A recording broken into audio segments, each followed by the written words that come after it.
ಎಲ್ರಿಗೂ ನಮಸ್ಕಾರ. ಇವತ್ತು ನನ್ನ ಅಜ್ಜಿ ಹತ್ರ ಚಟ್ನಿ ಪುಡಿ ಮಾಡೋದು ಹೇಗೆ ಅಂತ ಹೇಳ್ಕೊಂಡೆ, ನೀವು ಕಲ್ತ್ಕೊಳ್ಳಿ ಬನ್ನಿ. ಸೊ ಕಡಲೆ ಬೀಜ ಹುರ್ಕೊಂಡೆ, ಕಡಲೆ ಬೀಜನೂ ಕ್ಲೀನ್ ಮಾಡಿಕೊಂಡೆ. ಆಮೇಲೆ ಕೊಬ್ಬರಿ ತುರ್ಕೊಳ್ಳೋಕೆ ಹೇಳಿದ್ರು ಒಂದು ಬಟ್ಲು.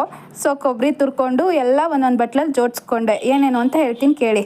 ಒಣ ಕೊಬ್ಬರಿ ಒಂದು ಬಟ್ಲು, ಮತ್ತು ಕಡಲೆ ಬೀಜ ಒಂದು ಬಟ್ಲು, ಆಮೇಲೆ ಹುರ್ಗಡ್ಲೆ ಒಂದು ಬಟ್ಲು, ಆಮೇಲೆ ಕರಿಬೇವು, ಆಮೇಲೆ ಒಂದು ಬಟ್ಲು ಖಾರದ ಪುಡಿ, ಆಮೇಲೆ ಇನ್ನೊಂದು ಪ್ಲೇಟಲ್ಲಿ ಜೀರಿಗೆ, ಹುಣಸೆಹಣ್ಣು, ಬೆಳ್ಳುಳ್ಳಿ, ಬೆಲ್ಲ, ಉಪ್ಪು ಎಲ್ಲ ಜೋಡಿಸ್ಕೊಂಡಿದ್ದೆ.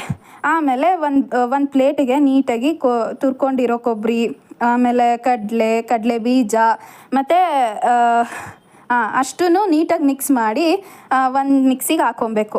ಮಿಕ್ಸಿಗೆ ಹಾಕ್ಕೊಂಡು ಒಂದು ಸರಿ ಗಿರ್ ಅನಿಸಿ, ಆಮೇಲೆ ಒಂದು ಸ್ವಲ್ಪ ಬೇಕಾಗಿರೋಷ್ಟು ಖಾರದ ಪುಡಿ ಮತ್ತು ಜೀರಿಗೆ, ಹುಣಸೆಹಣ್ಣು, ಬೆಳ್ಳುಳ್ಳಿ, ಬೆಲ್ಲ, ಉಪ್ಪನ್ನ ಒಂದು ಪ್ಲೇಟಲ್ಲಿ ಎತ್ತಿಟ್ಕೊಂಡಿದ್ವಿ ನೋಡಿ, ಅದನ್ನು ನೀಟಾಗಿ ಹಾಕಬೇಕು. ಹಾಕ್ಬಿಟ್ಟು ಒಂದು ಸರಿ ಟೇಸ್ಟ್ ನಿಮಗೆ ಎಷ್ಟು ಬೇಕೋ ಅದ್ರ ತಕ್ಕನಾಗಿ ಹಾಕ್ಕೊಬೇಕು. ಆಮೇಲೆ ರೆಡಿ ಆಯಿತು ನೋಡಿ ಶೇಂಗಾ ಚಟ್ನಿ ಪುಡಿ. ಹೇಗಿದೆ ತಿಂದ್ಬಿಟ್ಟು ಕಮೆಂಟ್ ಮಾಡಿ ನೀವು ಮಾಡಿಕೊಂಡು.